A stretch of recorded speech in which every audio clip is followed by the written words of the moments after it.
All right, imagine this.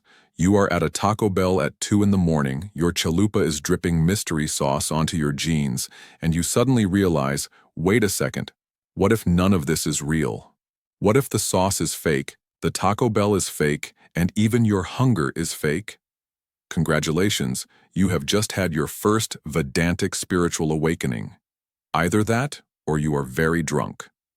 But the point is, the ancient Indian philosophers beat you to it by about 2,000 years, and they called the whole thing Maya, which is not a girl you ghosted on Tinder, but the idea that the reality you think is so solid is actually a giant cosmic illusion. And because the 21st century loves recycling old ideas in shiny packaging, now everyone calls it simulation theory and pretends it is brand new. Elon Musk tweets about it, Joe Rogan podcasts about it, and philosophers nod politely while eating their lentils, thinking, yeah, we covered that back when Alexander the Great was still getting sunburned in India. So what exactly is Maya? Well, buckle up, because it is not just a casual life is like the Matrix, dude, kind of concept. In Vedanta, which is a school of Hindu philosophy that basically decided to take consciousness seriously before Western philosophy even figured out what soap was, Maya is the principle that the world as we perceive it is not the ultimate reality. It is like the cosmic Netflix menu, full of moving pictures and sound, but behind the pixels is a deeper truth, something timeless, changeless, and infinite. Vedanta calls that Brahman, which is not to be confused with the meat, because Brahman is not beef, it is pure being itself. Brahman is the ultimate reality. And Maya is the trickster magician making you believe that your Wi-Fi bill, your cousin's pyramid scheme, and your back pain are the most important things in the universe. Now here is where it gets juicy. Maya is not saying nothing exists. It is not like hardcore nihilism where you stare at your ceiling fan and cry because nothing matters.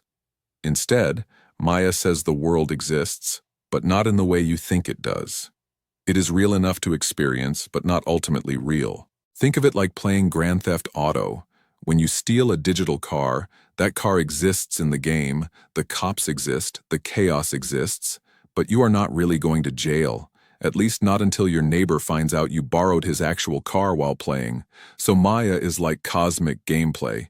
You are immersed in it, but it is not the ultimate truth of who you are. If you want to get fancy, Shankara, one of Vedanta's greatest philosophers, described Maya as beginningless ignorance. It is the fog that makes you mistake a rope for a snake in the dark.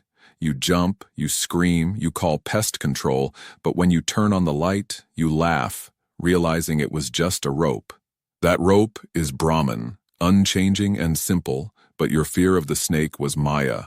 In other words, Maya is the glitch in perception that makes you see separateness where there is unity, danger where there is none, and Instagram models where there are really just Photoshop filters.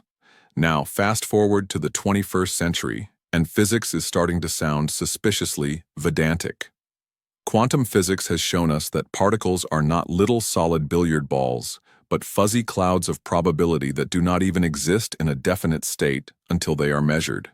It is like reality refuses to show up to work until you look at it, which is the most relatable thing ever. The double-slit experiment basically screams Maya, because particles behave like waves and waves behave like particles, and you cannot quite pin down what they are until you are watching, like some cosmic version of Schrodinger's cat with commitment issues.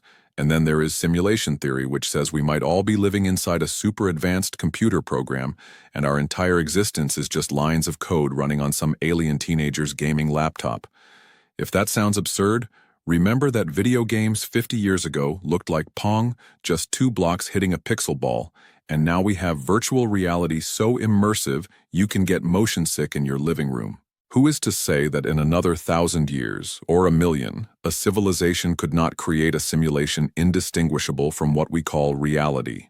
Which means, drumroll, that all your worries about your student loan debt might just be some high-resolution pixels pretending to be bank statements. So, Vedanta and simulation theory end up shaking hands across millennia. Vedanta says reality is Maya, a projection of the mind shaped by ignorance. Simulation theory says reality might literally be pixels projected by a code. Both say that what you see is not the ultimate truth. The main difference is that Vedanta says the deeper truth is Brahman, infinite consciousness, while simulation theory says the deeper truth is some sweaty alien nerd named Kyle who is running us on his intergalactic Xbox.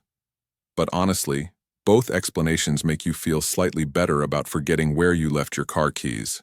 But before you toss your bills in the trash and declare yourself free of responsibility because none of this is real, bro, let us talk practical strategies.